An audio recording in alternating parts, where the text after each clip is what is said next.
We're on the air across the web, 32 countries with listeners. My name is Jeffrey Davis. I'm the host of Radio Entrepreneurs. Our next guest, one of our small business reporters, Peter Myerson from the law firm of Cohn, Rasnick, Myerson, and Plout. Welcome back, Peter. Thank you, Jeffrey. It's great to be here. Thank you. Peter, what's the story today for all those SEO friends? Well, I'm going to kind of talk some more about fiduciary duties, and in particular, the fiduciary duties of lawyers to their clients, which I think is a fascinating issue and which I've talked about a little bit before, but I kind of want to go over it a different way. You've talked to me about it in private a lot. I have. I actually have alluded to it on one of my other shows because, I kind of get off on this issue of the fiduciary duties of shareholders and members in corporations and LLCs to each other. But I think, this should appeal to any businessman who has a partner or is thinking about a partner and is business going partner. into business. A business partner. Yeah, well, he's got to deal with his wife or his girlfriend's his own way. Exactly.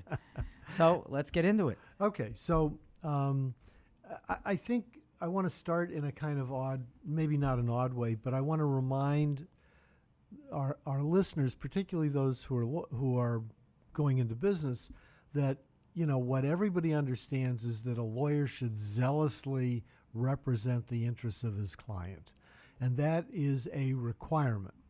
But it doesn't mean that he does things or should do things that are improper.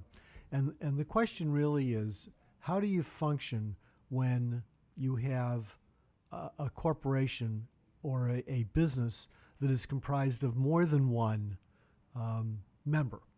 And it gets really tricky. You need to understand that if I'm representing the group in terms of, how you set up the set of agreements that you're going to have your employees sign that the former employer didn't have, all those kinds of things, I need to be clear that if one of your partners, now partners, comes to me and says something that I think is relevant to the operation of the business, that I've got an obligation to tell everybody, and the same thing applies to you. So it affects our ability to have confidentiality.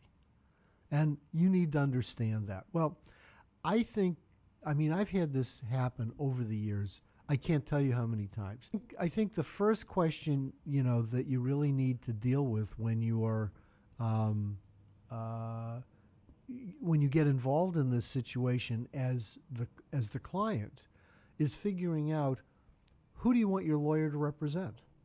Right, and the lawyer has to stick with it also. It's not just the client who tries to convince the lawyer at times to cross the line. It's sometimes the lawyer does, and you have to be careful as a lawyer not to do that. Yeah, well, I agree with that for sure. Peter, if someone wants to understand better how to work with an attorney or structure their relationship with an attorney, how would they contact you? Hopefully they would. They can reach me at Myerson, Myerson,